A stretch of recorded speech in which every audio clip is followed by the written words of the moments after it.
Au pied du Haut-Atlas, Midelt est un centre qui commande la vie civile et l'instruction. Pour aller au lycée des Casbahs environnantes, les jeunes gens font des dizaines de kilomètres par des pistes malaisées.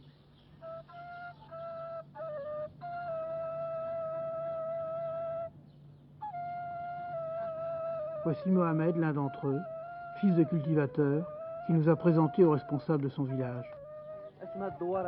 Tissouit, ce village s'appelle Tissouit. Les habitants sont Aït-Saroshen. Les Aït-Saroshen sont très vieux ici, sont implantés depuis très longtemps. Le village va en s'agrandissant de plus en plus. S'il y a beaucoup d'enfants qui se marient, alors ils construisent eux-mêmes leur maison à part et ils élèvent leurs enfants par... Là, une famille là. 70 familles. Ah bon, alors il y a 70 familles, il y a dans les 400 habitants à peu près. C'est-à-dire qu'ils ne prennent qu'une seule femme. Il n'y a pas de polygamie ici, il n'y a qu'une monogamie, il y a une seule femme. Ici, les femmes ne portent pas de voile, parce que c'est l'habitude, c'est la tradition de ne pas porter de voile. De toute manière, je crois la raison, c'est que comme c'est la même tribu, ils sont un peu entre eux ici, la même famille. Oui, c'est ça. Alors, il n'y a pas d'étrangers, il n'y a pas à se cacher de quelqu'un. Alors qu'en ville, la différence, c'est que les gens mettent le voile pour être à l'abri des regards des étrangers.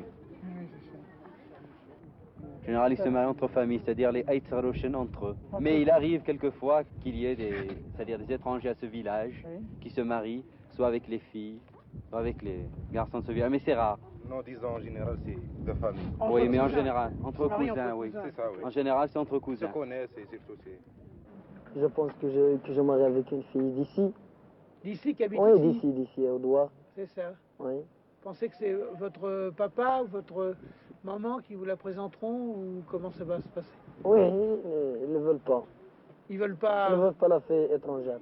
Jusqu'à quel âge les garçons et les petits garçons et les petites filles jouent-ils ensemble?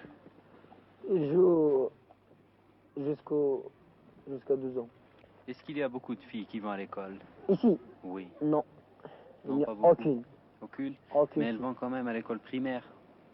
Quoi? Est-ce qu'elles vont à l'école primaire? Ici? Oui. Aucune. Aucune? Ni primaire, ni l'autre. Alors qu'est-ce qu'elles font? Ils aident leur maman. C'est leur travail. Ils n'ont aucun travail sauf la maison. Et quand vous allez commencer à travailler, vous pensez que votre papa va s'arrêter de travailler, lui ou... Oui, il va s'arrêter de travailler. Quand vous commencerez à gagner un peu d'argent? Oui. Il Alors, va s'arrêter de son travail. c'est automatique. Hein? Oui.